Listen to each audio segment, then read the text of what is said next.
Thank you for making me a mom.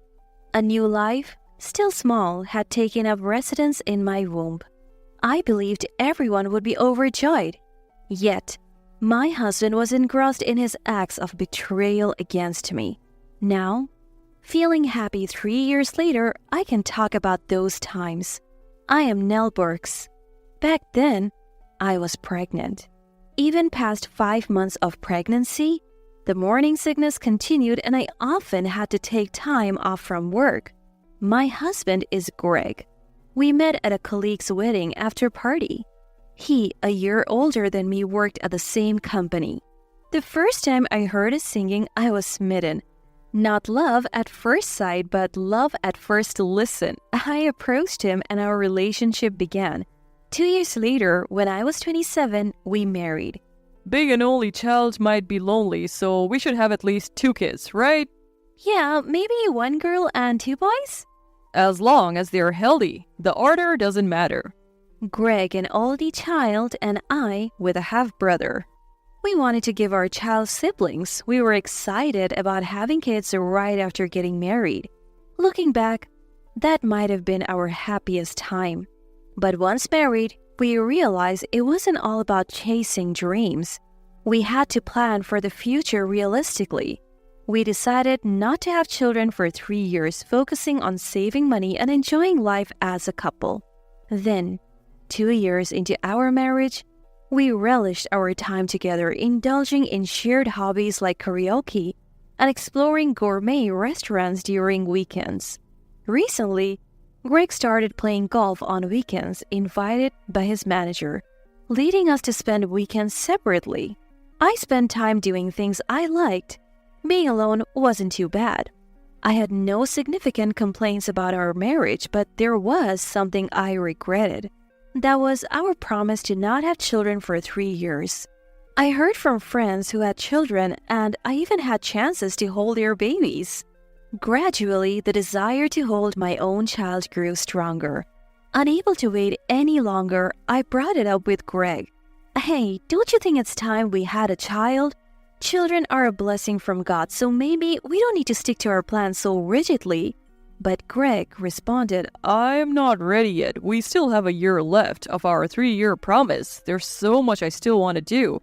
Having a child now would be inconvenient. I was stunned. I had expected him to agree readily, but his unexpected reaction left me disappointed. This was something I couldn't do alone. Resigned to waiting, I decided to stick to our plan for another year. However, 6 months later, I unexpectedly discovered I was pregnant. I had been feeling nauseous for about a week and thought I had caught a cold. Then it dawned on me that my period was late. Could it be? The thought crossed my mind, but I dismissed it, confident in our birth control measures. Still, I decided to visit the gynecologist for peace of mind. After the examination, the doctor said, You're pregnant, without a smile. I had naively expected a cheerful congratulation, you're pregnant, like in the dramas, but his manner of tone was anticlimactic. As time passed, reality set in and I began to talk to my belly. Thank you for making me a mom. But when did it happen? I pondered and realized the exact date it must have occurred. Though earlier than I planned, I was sure Greg would be happy to know we were having a child. I waited for Greg's return, trying to contain my excitement. Did something good happen? Greg asked, noticing my unusual expression. Yes, actually, I'm pregnant. Pregnant? Who? Wait, you mean? That's right.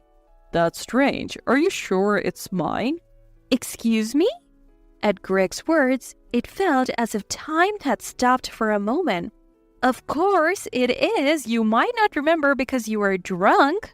Greg thought for a moment and then seemed to recall. Really? But it's too soon for kids. I'm sorry, but can we not go through with this? I couldn't believe these were Greg's words. What? No way, this is our child. A blessing. You can't just say that. I'm definitely having this baby. Seems like there is no convincing you. Go ahead and have it if you want. From heaven to hell. Greg's indifferent words felt like a fall. His attitude changed dramatically afterwards. Isn't your morning sickness a bit exaggerated? Greg, insensitive to my struggles with morning sickness since the early stages of pregnancy, threw harsh words at me. I didn't expect him to fully understand the hardship of morning sickness, but at least a few kind words wouldn't be too much to ask for.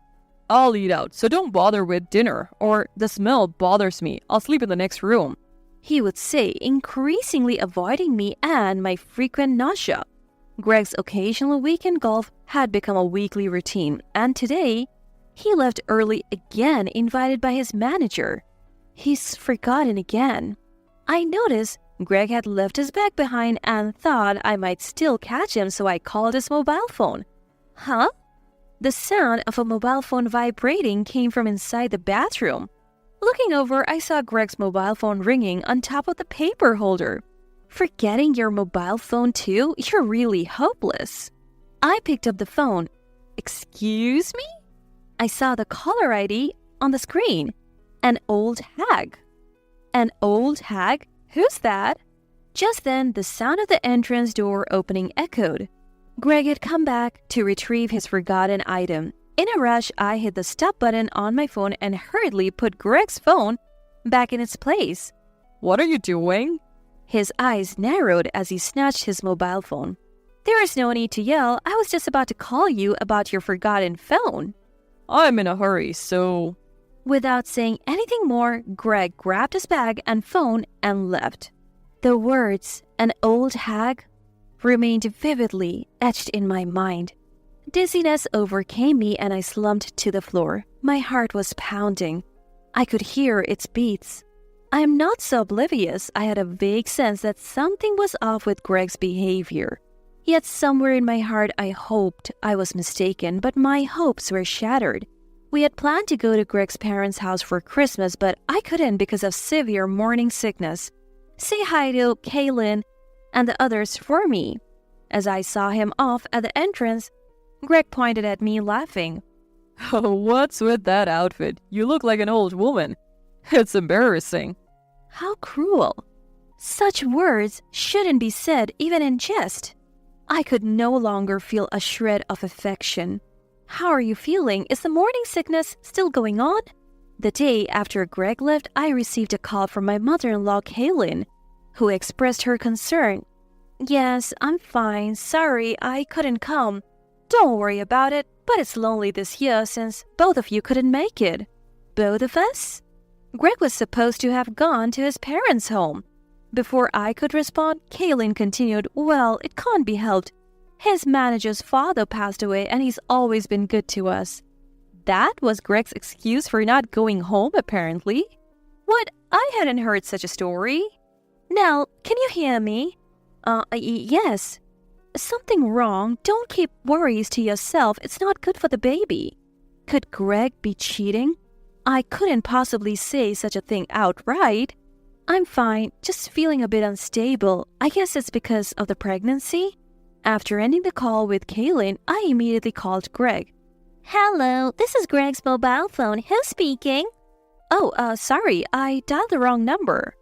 I quickly hung up, a bit startled. Was it a mistake? I checked the number I had for Greg. Greg. It was correct, and the woman on the phone had mentioned Greg's name twice.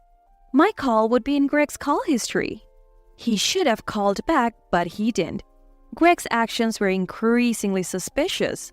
Looking back, there were other strange occurrences. Normally, we would visit his family about 3 times a year, but at Thanksgiving, I went alone. Greg had said he was helping with his manager's mother's funeral service and couldn't go, and now his father?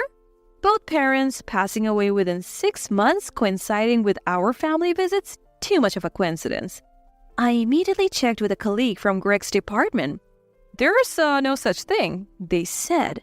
The frequent golf invitation from his manager had started before I knew I was pregnant. Greg was definitely hiding something, no doubt about it. Then Kaylin called again. Neil, are you really okay? Worried about my downhearted state, she had called again. I explained everything that had happened. I'm so sorry. Kaylin apologizing as if her son's misconduct was her responsibility. "You're my precious daughter too. Remember when I was hospitalized before your wedding? You were the first to rush to my side. That's when I knew I could trust you with our future. You would never betray us. I won't forgive anyone who makes my precious daughter cry, even if it's my own son. You're pregnant, don't think strange thoughts. It's not good for the baby." Finally, Kaylin said, "Just make sure you do what you need to do," before hanging up. 2 days later, Greg returned as if nothing had happened. "I'm home. The train was crowded. Terrible." Pretending as if he had just come from his parents' house. In the following month, I got my affairs in order. I submitted my resignation at work. The company was preparing for my maternity leave and smoothly accepted my resignation. It was a relief that I would still receive maternity allowance even though I was resigning half a year before giving birth. Becoming unemployed was a bit daunting when thinking about the future. Of course, I kept my resignation a secret from Greg. "I've decided to take a week off starting tomorrow," I told Greg. "You don't have to bother telling me that," he replied curtly. Although Greg seemed to have lost all interest in me, that actually worked in my favor. The next day, Greg probably left work right on time and came home. He entered the house breathless. "What's going on?" Suddenly. Greg was taken aback, seeing my parents-in-law relaxing on the living room sofa. Indeed, I had informed Greg about the parents-in-law visit via WhatsApp just an hour before his workday ended. "Oh, I told Nell in advance." Sorry, I completely forgot to tell Greg." Greg glared at me sideways. "Is it inconvenient that we came without notice? Neither of you came home for Christmas. My husband had time off, so we thought we would visit as tourists." Kaylin was a great actress. Greg certainly hadn't expected his parents to show up. He was in deep trouble now with his Christmas lie about to be exposed. "Greg, I just heard from Kaylin about the manager's father passing away and his mother passed away at Thanksgiving? Poor manager." Yeah, that's right." Greg's face was covered in sweat, not just from the surprise of his timely return home, but also from the fear of being exposed. Sorry, the funeral service was sudden. I kept quiet because I thought it would be suspicious." "Suspicious? Who would suspect and what exactly?" I imagine the same question mark appeared in the minds of the three of us, excluding Greg. Realizing this, Greg quickly changed the subject. "Mom, Dad, have you had dinner yet? Let's go out and then hit a singing bar. It's been a while." Karaoke was not just mine and Greg's hobby, but also a favorite pastime for my parents-in-law. A family outing to a singing bar was a rare event. We quickly finished dinner and went to the singing bar. Greg, having seemingly forgotten the inconvenient truth from earlier, proudly showcased his singing. He probably thought he was buttering up his parents, but he was actually digging his own grave, completely oblivious to it. "Since all four of us are here, let's do a duet." Kaylin took this opportunity to execute her plan. "That sounds great. Let's start with David. And Kaylin, show us how it's done." Thanks to Kaylin's quick thinking, an unexpected opportunity came my way. Next up, Greg and Nil. "Nil, why don't you pick the song?" "Okay then." I dragged a reluctant Greg to the stage. The song title displayed on the screen was a recently popular one about infidelity. "What?" I clearly saw Greg's eyes widen in shock. "Oh, a nostalgic choice." Kaylin chimed in. Greg, not even hot, was sweating profusely. As I linked arms with him, Kaylin said directly, "Greg, sing more seriously. Are you sweating because you're guilty of something?" Speaking of which, when David and I were newly married, I suspected him of infidelity. "Yes, I remember. It was a complete misunderstanding by Kaylin. It taught me never to anger my wife. Greg, you better be careful." Looking closely at Greg, his sweat-drenched face had turned pale. I'm fine. Just had a bit too much to drink." "Huh? Drank too much?" Greg usually only drinks cola at karaoke, not alcohol. Even today, he only had a sip of beer at first. "Oh, are you okay, Greg?" don't overdo it. We are going back to our hotel, so let's call it a night. After saying goodbye to my parents-in-law who returned to their nearby book hotel, Greg and I went back to our condominium. The next morning, leaving Greg at home saying he wasn't feeling well, I went sightseeing with my parents-in-law. Even at night, Greg didn't come out of his room. So I called out, "Hey, are you okay?" Kaylin said they are leaving tomorrow. Seems the unfamiliar hotel is tiring them out. They prefer their own home. Really? It's a shame I couldn't spend more time with them since they came all this way. Greg emerged from his room seemingly relieved that his parents were leaving. Also, I have decided to go back with them. Greg appeared completely revived, knowing that the house would be empty except for him a while. That's good for Mom and Dad. You should relax too, Nell. I'll take you to the station tomorrow. The next morning, I said goodbye to Greg at the station and left with my parents-in-law. And that night, wow, Greg was shocked, as if he had seen a ghost. He almost collapsed at the sight of me and Kaylin standing at the entrance. Dropping his beer in surprise, it seemed he was literally taken aback. While feeling this, I just looked at Greg coldly without saying a word. Only David, my father-in-law, had actually gone home. Kaylin and I had returned to the condominium after some time. "Oh, you've spilled your beer? No need to be surprised. We are not ghosts, you know." But Mom, you guys were supposed to go home. Huh? Yes, David went back alone. I'm staying here tonight since I'm alone, but who might be visiting? There's a woman's coat hanging there. That, a colleague from work. Others were here until a moment ago. They left and she's only one now. The woman must have hidden when we unexpectedly arrived. Peeking into the room, a young woman timidly appeared from the balcony. Good evening. Oh, sorry, just needed some fresh air. Mr. Greg, I'll be leaving soon. After saying that, she picked up her bag and left. I recognize that woman. Isn't she from Greg's department? Her voice sounded like the one on the phone. You could have at least informed us. She left in such a shock. Greg finally stood up and grabbed a new beer from the fridge to drink. You know, it's not good for a married man to be alone with a young woman when his wife is away. Kaylin remarked sarcastically, making Greg spit out his beer.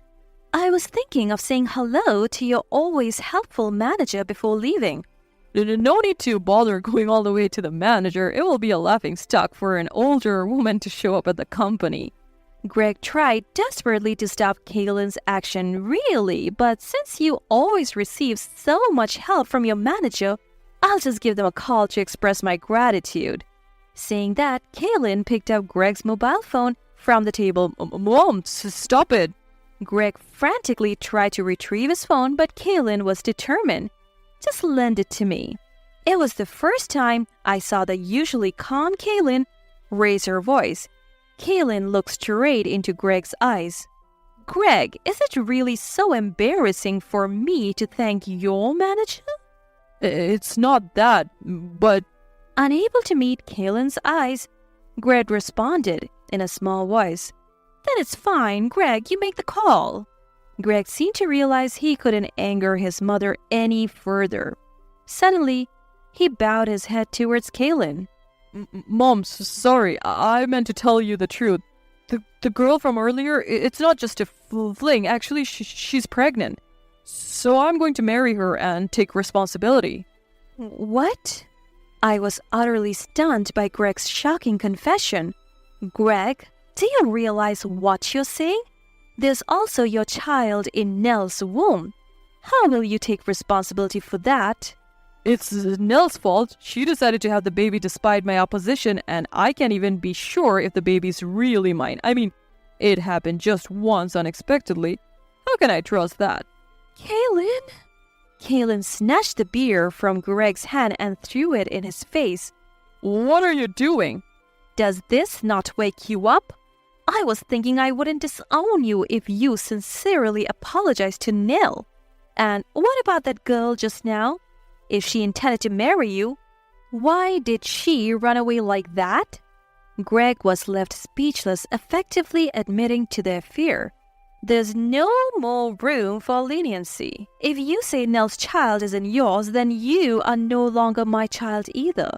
From today, our ties as parent and child are severed. You understand, right? And you're forbidden from visiting our home or meeting the baby. I'll make sure you pay for hurting my daughter Nell. Tell your new wife too. Mom? Greg couldn't say anything more in the face of Kaylin's fury. Of course, even if she said they were cutting ties, it doesn't sever the legal family registration bond. Yet, that was the extent of Kaylin's feelings. This husband, he hurt not only me, his wife, but also his own mother. You can leave Kaylin and the others to me. Take care of your new wife and the child in her womb. Now, please sign these divorce papers and leave the keys to the condominium. I placed the divorce papers and keys on the table. Let's go, Kaylin. I had already had my belongings picked up by movers. I never returned to the condominium. The next day, I finished my resignation at the company and went home with Kaylin. A few days after returning home, I received a WhatsApp message from Greg. The main points were, he filed the divorce papers. He would give me all the money we had saved together, asking me not to hire a lawyer. No words of regret, no apology. Just thinking about his own skin. I had no more lingering feelings. A few days after receiving WhatsApp from Greg, the father of his affair partner went out of his way to visit our family soon. I am terribly sorry for the trouble my daughter has caused. He didn't want the matter to become public and offered settlement money. It turned out she wasn't even pregnant. Greg separated from her and resigned from his job. From what I heard from a colleague, that woman left the company and soon got engaged to another man. Rumors suggested that her parents hastily arranged a match to vanish her relationship with Greg like mist, pushing her into a new engagement. Greg divorced his pregnant wife. After that, a female employee from Greg's department resigned. These are the only two facts officially recorded at the company. Anything about Greg's relationship with that woman or their subsequent lives remain mere whispers and rumors. Nevertheless, labeled as the lowest man who cheated on his pregnant wife, Greg managed to turn all the female employees at his company against him.